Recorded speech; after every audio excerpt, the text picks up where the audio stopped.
What is up, everybody? You are tuning in to the Not Nobody podcast. With me, as always, Chevy Cheekz and Esco. What up, baby?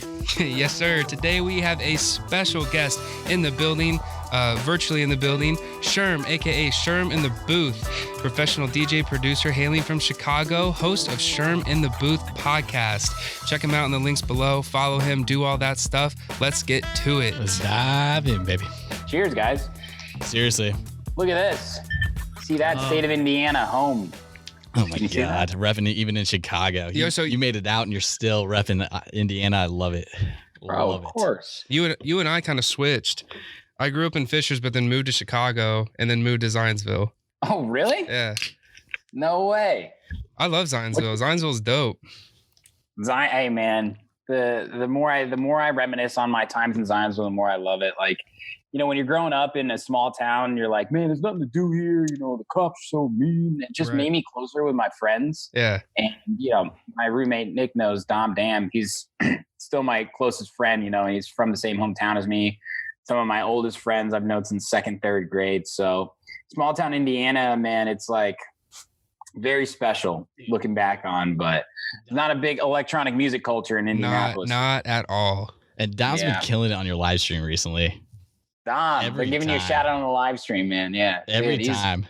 He's spicing it up. Yeah, we're having a good time. The Power Hour was a little too much fun. Dude, we loved it. We got wasted off that. Did I tell you? So we had one of the buddies tune in, and it was Z-Ross, and he was doing the Power Hour, and he ended up going to play poker afterwards. Won like $215. Like he was up till 4 a.m. He said he was blacked out. Sorry, Z-Ross, if we're telling your story right now, but just hopeless betting on it, and he ended up winning just in the long run. So.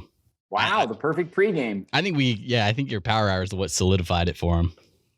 I'm happy about that. I'm doing it for the people, man. That's why I'm doing these live streams, trying to make them a little more interesting than, you know, the basement DJ or anything else that's, you know, regular, because there's no shortage of live streams right now. So now I feel like I'm competing as a DJ in a different market. It's wild. Did you do that before or no?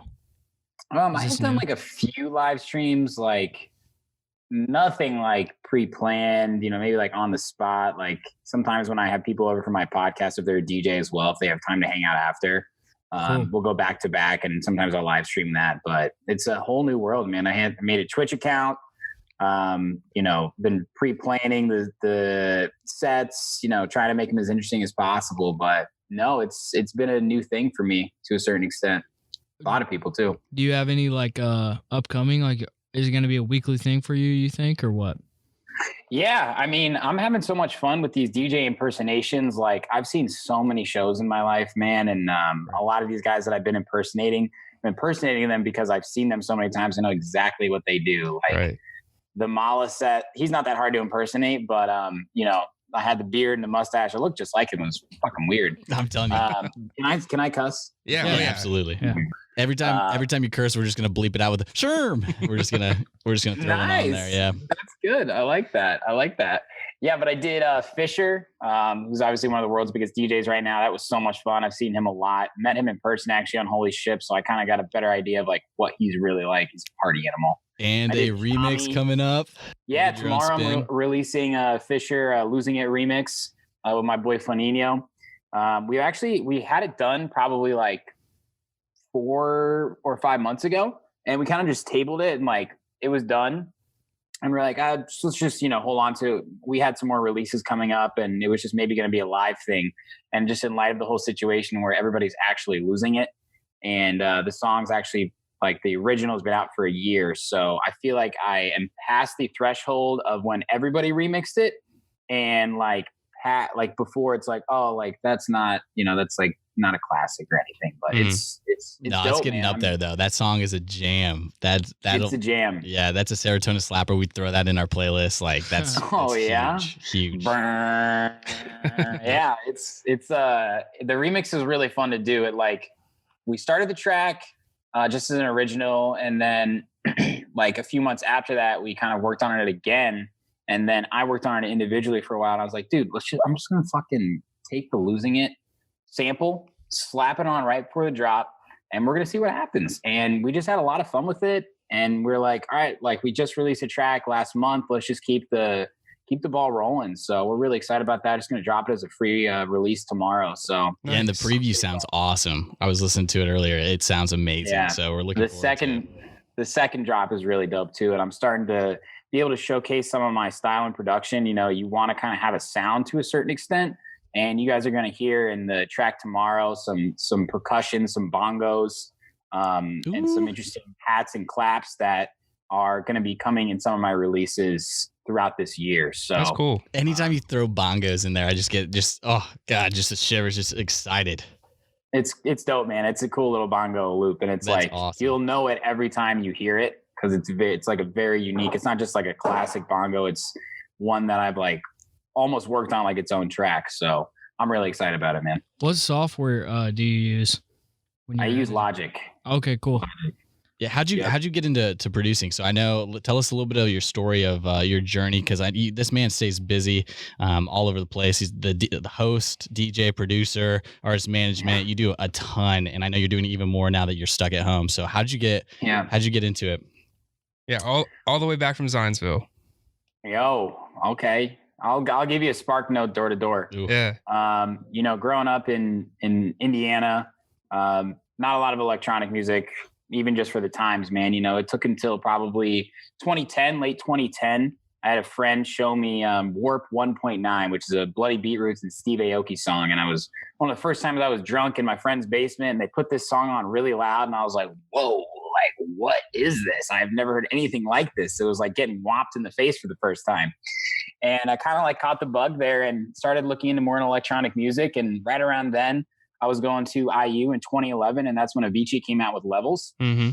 And just like the energy behind that song and the party culture that was associated with it, and, you know, just like getting up on an elevated surface for the first time and fist bumping with all my friends and continuing throughout college, you know, electronic music was such a big trend. Well, I'm just glad you made it out of IU. I'm just glad you made it out of IU, because you can get lost in there. You can get lost, man. And don't get me wrong, I had a lot of highs and lows. But DJing came into the picture my freshman year. I was just downloading illegal music YouTube rips on this software called Virtual DJ. Oh yeah. I wasn't DJing at all, man. I was sitting on the corner and like those weird like rocking chairs, like playing off desktop speakers with like our 8 friends in the room. I was just fading in and out, and I was like, well, this is really fun. And they were all like, wow, this is so great. You know, like there wasn't a lot of DJs like there are today. You know, that was 8 years ago. Right. So I kind of kept doing that. I wasn't like taking it very seriously, but I was getting really into electronic music. I started going to a lot more shows. Bloomington, of course, was a great place for a lot of up and coming acts to come perform, and just started going to festivals. You know, I went to Spring Awakening in 2013 in Soldier Field. That was a huge, huge moment for me, just to kind of like experience like what the dance music culture is all about. And started meeting a lot of friends in that community. And as I started to go into more college, I just got much, much deeper into it, man. Like obsessed, very obsessed. Good. You know, like listening to all the podcasts, like writing down the track names, like looking for the biggest drops. I had the bug hard. You became a fan to going straight to becoming a student. Exactly.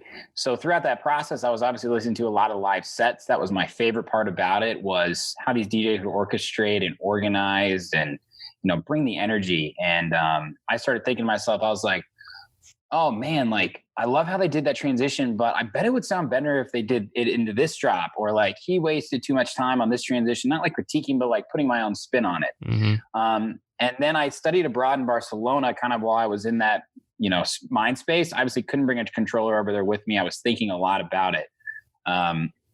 Right before I went to Barcelona, I actually had like 2 weeks on my friend's controller, and I was like, oh my God. And the whole semester I was going to these underground shows. I was like going to house and techno. This was not in Bloomington, Indiana. Culture's completely different over there. You got submerged. Yeah. I submerged, man. Like I wanted a full cultural experience. So I was in like a Spanish immersion program.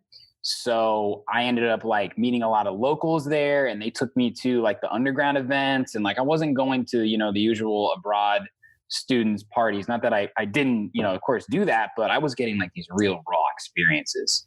And I came back And I remember just being like, this is what it's all about, everybody, you know, and just like wanted to bring that energy, that experience that those locals gave to me, to everybody else.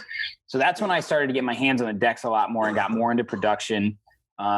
Bloomington in 2015 was a very vibrant electronic music culture. You know, they were bringing in big DJs to a place called Dunkirk every single week, man. Every week, you know, they had resident DJs from Chicago. Milk and Cooks were really big at that time. They were coming down once or twice a month. And I remember like in the beginning of the year, I was like, all right, like I got to find a way to get into this. I want to start playing shows. I just went up to one of the main DJs on like an off night and I just started like talking to him, introduced myself, and you know, they're always looking for new talent and people who can bring in a crowd. And I had a lot of friends that were really big supporters of me that still are today, and got an opportunity. I had like a 9 p.m. to 9:40 set, and I planned like weeks in advance for this stuff. And I still think it was one of the best sets I ever played. Everyone gets better and better though. Absolutely. So that was really the beginning. That was the beginning of the end for me. I started playing a lot more shows that year, upgraded to, you know, CDJs where I felt that I was on a professional level, was taking it seriously. I got a job in Chicago so that I could continue a DJ career. And that's when the podcast sort of started to formulate. I didn't have any connections in Chicago at all. I came here kind of like a spoiled brat, to be honest with you. You know, I was playing opening for Audi and Cap Slap, Blau. I mean, you know, playing to like 1,000 people, you know, and in Bloomington. And I'm like, this is it. I'm going to keep doing this. No big deal. Dude, I got fucking dick slaps in the face. That's not what happens here. Not what happens here. Dude, Chicago is tough. It's competitive, man. Yeah, it's a lot of talented people, and it's a breeding ground for anybody who was like myself. You know, the Indianapolis, the Milwaukee's, Chicago suburbs has a lot of people. It's not like Indianapolis, man. There's a lot of people, and that's the beauty of it, because you had that experience here in Indiana, and I'm sorry it sucked for you, but the fact that you got your ass kicked when you started going to Chicago and seeing where you are now is absolutely amazing. That's why I was like, oh, we have to have Sherm on. Like, Sherm has to share his experience a little bit. Definitely, man. I mean, it's been an uphill grind, no doubt, every single day. You know, I just had my biggest show about a month ago. Opened for Galantis at Chicago's. That's wild. Chicago. Yeah, it was awesome, man. It was Chicago's biggest venue. It's called the Aragon Ballroom. Yeah. It was sold out both nights. It's 4,600 people there, and I was the opening set, and it was so slammed. So how did you get that? Dude, honestly, 5 years of nonstop work every single fucking day. Mm-hmm. The common misconception about those types of shows is, oh, you know somebody, or you know somebody like this. Right. Dude, you get your name put in a hat in that sort of echelon, and then their agents review your information, right? Oh, okay. You send them your social information, you send them whatever they ask for, and then you get thrown in a hat and they review it. And to my surprise, they booked me for both nights. That's crazy. Nice. And it was such a humbling thing, because not only was I going to play the biggest show of my life for one of the most popular and well-known music acts in the world, period, they said to themselves, this guy's got a great brand. He's got music. He's got a podcast. He's doing more than the average DJ. Let's book him both nights. Like, could have easily just booked me for one night, dude. Mm-hmm. I mean, not even, I don't know who else was in the hat. Sure. But certainly a lot of talented people. So, and the fact that I missed both the nights is so upsetting. So upsetting. We were about to go down, and I couldn't make it. And I saw all my friends there having a blast, seeing you up there, and I was like, of course. Yeah, it was crazy, dude. It was very surreal. Yeah, how was it, Aragon? It was awesome, man. I've been there a few times before, and the story I was going to tell is when I was a senior in college, I went to go see Dylan Francis at Aragon. And that was 5 years prior to this, and that was Dylan Francis 5 years ago, right? And he had a headline show there, and now he sells out Navy Pier and Radius here, which is the new venue. And I remember thinking to myself, like, I'm coming to Chicago, and I'm going to do whatever it takes to play here. Mm-hmm. And subconsciously, always in the back of my mind, I wanted to do something bigger. And everybody keeps asking me, same question you guys did, how'd you get that spot? And I'm confident it's because of all the hard work I put in. And Absolutely. The podcast is what's differentiated me. Developing the connections was so huge over the course of time. I didn't know anybody in Chicago, right? I could barely get gigs. You could get this and that, but nothing substantial, nothing that I wanted. You got to take a lot of shitty gigs to get good gigs, which is, a proven formula. But I started interviewing a lot of DJs, started interviewing promoters. I started to like get my feet wet. And it was such a genuine connection that I was making with these guys rather than trying to introduce myself to DJs at a club. Mm-hmm. So I'd interview them. We talk about their story. And yeah, that was 3.5 years ago. And now, episode 105 just came out yesterday. That's awesome. So it's been a hell of a journey. And I've been so lucky to have so much support along the way. I've had a lot of reputable guests on that have propelled my brand forward and given me credibility and reputability. And it's given me platforms to give to people that are, starting to blow up. So I'm able to give new and upcoming producers who are in a situation like me, don't have any connects, don't have this, don't have that. And, they reach out to me and I know who they are and we talk about their story, man. So that's what it's all about. The podcast is all about giving other people a platform to share their story, who they are, their influences, their inspirations. And in turn, it's given me a fan base of my own. So it's been a lot of hard work, but I love it. There's nothing more I love than, just talking to people about what they love. And it's simple as that. And listening to the podcast, you could tell that you really do your homework. You really get in depth with like what you're going to communicate. You literally put in the effort to get the good content out of them. And I love it. Yeah, for sure. Yeah. So, sorry. Go ahead, Sherm. You're a nice guy. You guys are all nice guys. I love talking to people from Indiana. Yeah, it's just, I do my research, which is so important, man. Like, not only there's a guy that I always hated, and it's the person who does the backstage interviews at Ultra. He's fucking got his fake teeth and he's all chipper and shit. And he just talks about bullshit, dude. And it's like, do you realize there are fans watching this and we don't give a fuck about, how'd you feel about that set?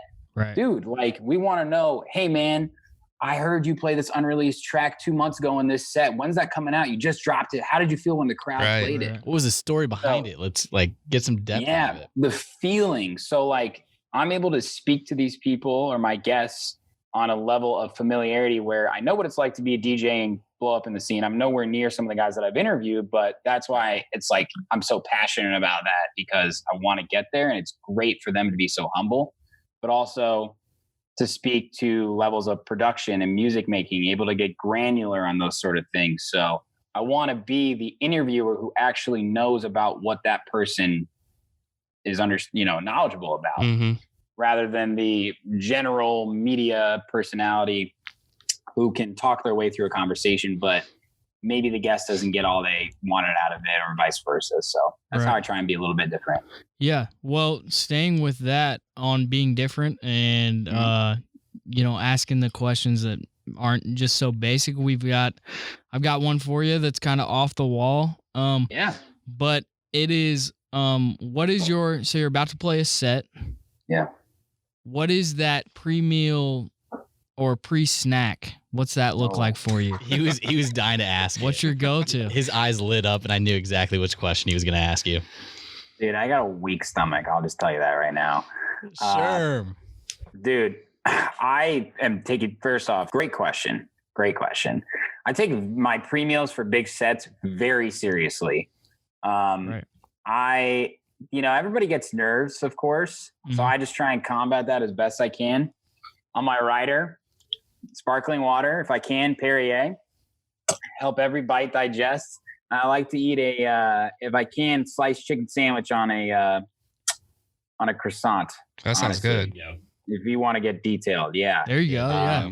I don't want to be too filled up. I would say more than half the time, by the time I come off of the stage or whatever, I'm so dehydrated. I'm so hungry. I'm so sober, but I'm lit up with energy.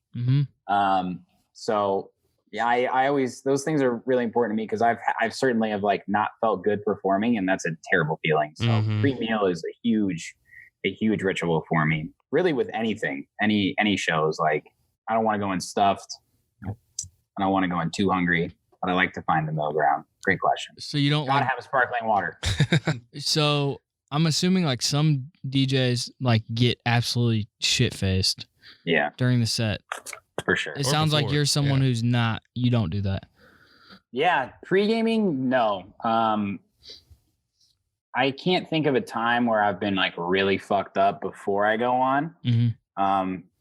Of course, people come out to support me, and I'm able to get free drinks, 99% of the time. Right. And I like to treat them, so I'll drink during the set. Usually, when I get started is when I'll start drinking. Oh, uh-huh. So that's what I'm saying. You can't do the pre-game. It's all about. I mean, you're in the show. That's when it's go time.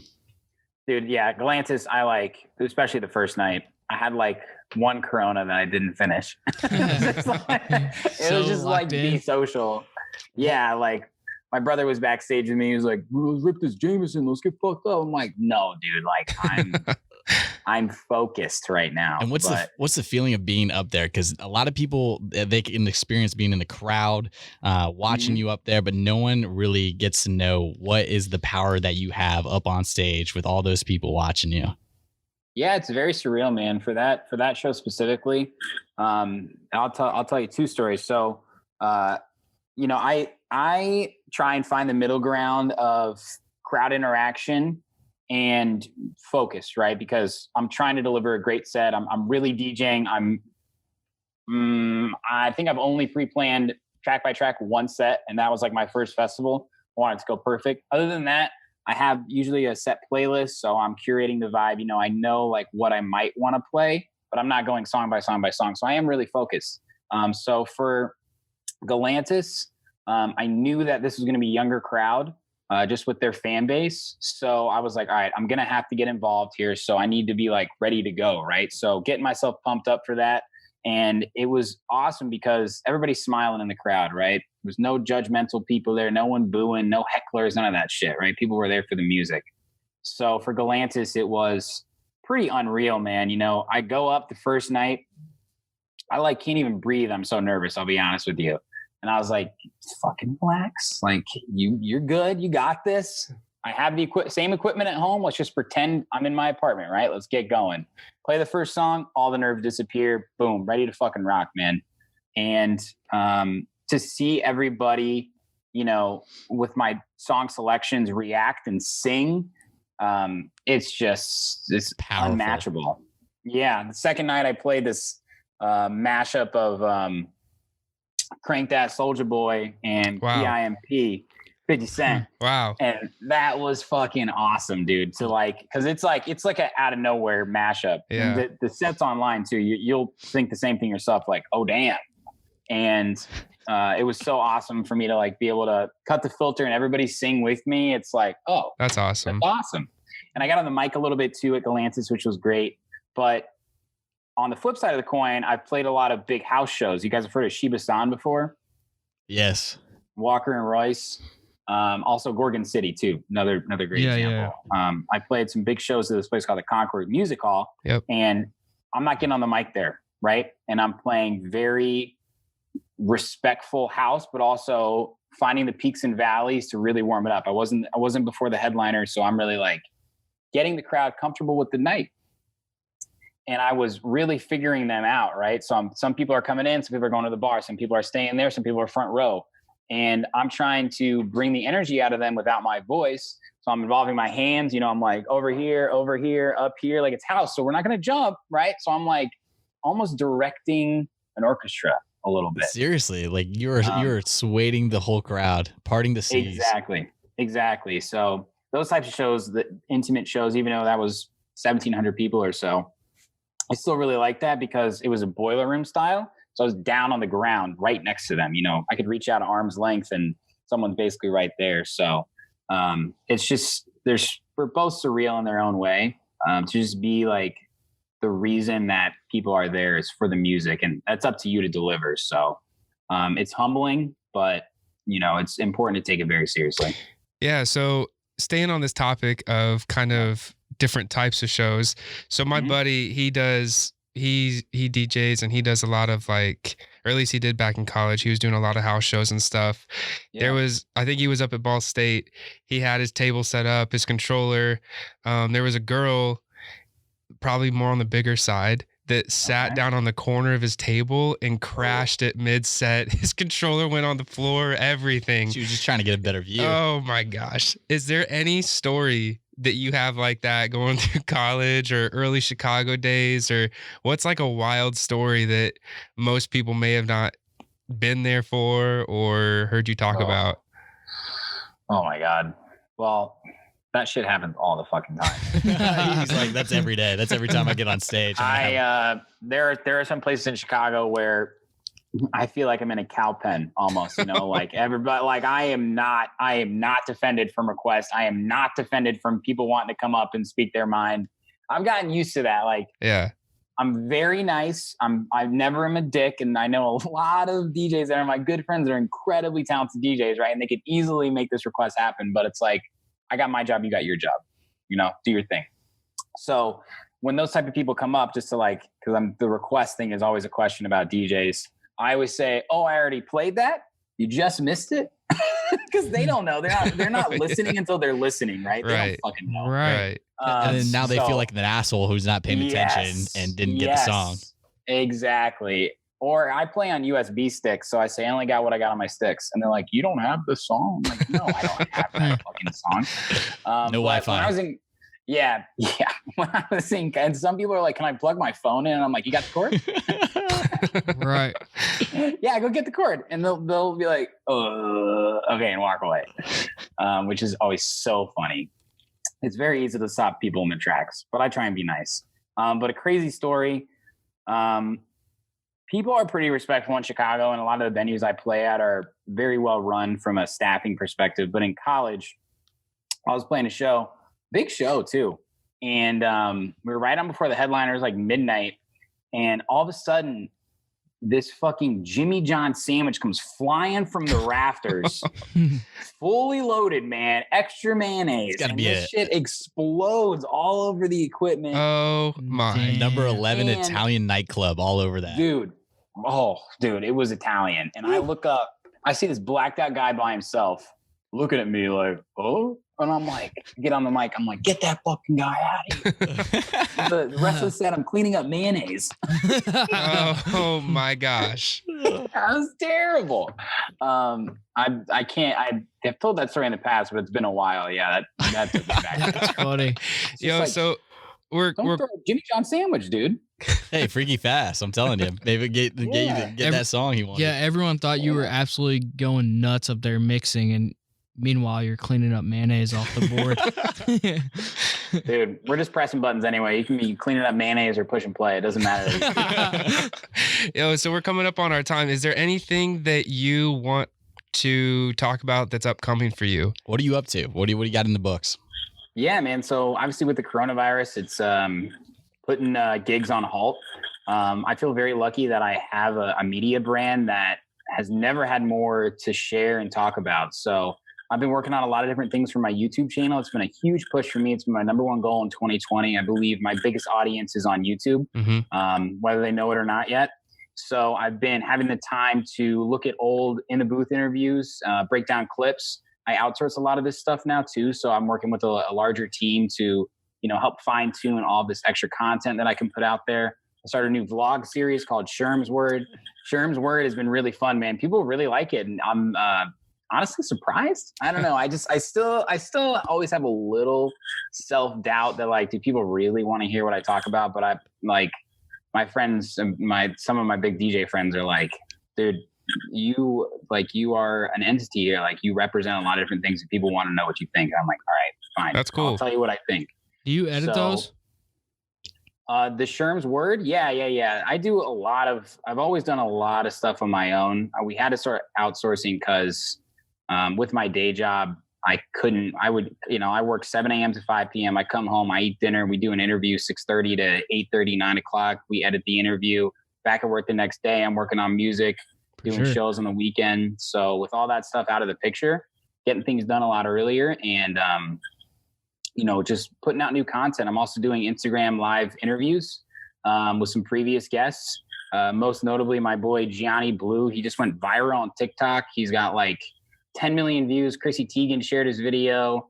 And this is just like a Chicago homie. He's a great DJ. He's very successful. He played at EDC Orlando and stuff. But, just hopping on, trying to give people an update on what it's like to be a DJ behind the scenes. Also been working on new music. And another big thing has been I'm a partner in the Lavender Group, which is a event curation company and artist management group with my boy Tony Ferrara. He's my manager, and we manage 6 artists, including myself. We just launched a new co-brand with one of our artists, and another guy came on, Maximo Quinones and Flinino. They're called Stop Calling Me, and it's a super exciting brand, man. They're making great music, so we're fine-tuning their stuff to give them the platform to blow up, take all the certain steps. And the best part about managing artists for me is when I interview these bigger DJs, or even any DJ, right? I tell them, tell me about your story. What did you do to get to here? It could be Win and Woo. It could be Hook and Sling. It could be a Chicago OG like Steve Gerrard or Exotic, right? Mm-hmm. So I'm taking all these guys' best practices and I'm putting it into play for all of our artists. We got this guy named Solez Dean getting his track signed on a big European house label called Bring the Kingdom under Hexagon. We got another guy who's coming out. His name's Christos. He's making techno, and it's like insane music. Santis is another one of our artists. I helped him collaborate with actually an Indianapolis band called Fifth Lucky Dragon. Shout out to them. And we got the vocalist on a new house track. So I've had so much more time to focus on these guys and my own brand, while still feeling a lot of momentum behind me because I got that Galantis showing. That That's was awesome. Ride it out. Down. You deserve that. Ride that out, baby. Yeah, exactly. So I don't feel like a lot of people I've talked to feel they're losing momentum. A lot of DJs who play consistently big shows, that's their thing, that's their brand, right? But it's interesting to see a lot of people having to be ingenuitive and find new ways of creativity to express themselves and build their brand. So I've honestly never felt busier, to be straight up with you. Well, I think what you've been doing, everything comes together, and you have a wealth of information that it puts you in a position to help others. And we absolutely love what you're doing. I think that the time that we have is not enough to explore the mind of Sherm. So we're definitely have to get together and do this sometime soon. Yeah, absolutely, man. Well, how long have you guys been doing this for? Your branding is awesome too. Thanks for sharing the live stream. Like, who's doing your guys' artwork? This is brand new. It's been a kind of a collaboration effort that we've got going on. Yeah, that's why I was interested, because I'm a videographer. That's how I know Nick and Berkey. We all work at the same place. I'm a videographer. So I do like a lot of the videos and editing, and then Berkey and Nick kind of like design everything as far as the logos, and they write a lot. They're really good at that. So it's been cool. Thanks so much for coming on, dude. To have you be our first guest is awesome. Someone I'm the first guest? Really is. You're our first guest, man, especially with someone with your following and someone who's been there before. We're really honored that you wanted to come on and take the time for us, because we know you're busy and that you're established, and we definitely are not yet. So we really appreciate you jumping on board. Yeah, man. Next time you're down here in Indy, we'll have to get you in the studio for real. For sure, man. I was it's obviously canceled now. I was gonna be playing at Patron page. I always say Patron. God. Patron Saint. Yeah, we all jumped to the gun. We're like, yeah, Patron Saint. We know. Dude, I was supposed to play there in a month or so, but that'll get rescheduled. So I'll be back in Indy soon. That'll be awesome. No, props to you guys, man. Number one piece of advice, a lot of people these days, which is very humbling for me as well, call and ask advice on a podcast. And the number one thing I can tell you is consistency. You just got to keep going. I had a lot of moments of self-doubt where I was like, are people listening? Do people care? Is this what I want to do? And you have little wins along the way that will keep you going. And you're going to build a following before you know it. And I love what you guys are doing. This is a really cool format as well, especially when you can start doing it with people in the studio too. So keep crushing it, guys. Like, I really love this. It's cool. We appreciate that. Thanks so much, man. Absolutely, guys. Yeah, I mean, dude, hey, indie guys are always going to help out indie guys too. Yes, There we go. Well, go Colts, go Pacers. Yeah, there you go. We look forward to checking out your next IG Live, man, your next set. Yeah, Tuesday, if you guys know Claptone, I guess I'll announce it on here. Going to be dressing up as Claptone. So Good. I've seen him a lot as well. That'd be hilarious. I saw him in Chicago. I saw him in Boston. He was fantastic. So we'll look forward to it. He's a great DJ. Yeah, I've seen him a lot. So we'll do Claptone, and there's going to be more after that. So people are going to have to stay tuned. Just centralized location for all my information is, that sounded good. Centralized location for all my information. Instagram. Sometimes you can be smooth, my man. Go off. That's a little bit of Jameson on Thursday night. You know what I'm saying? Well, cheers, guys. Yeah, cheers, my man. Thank you again.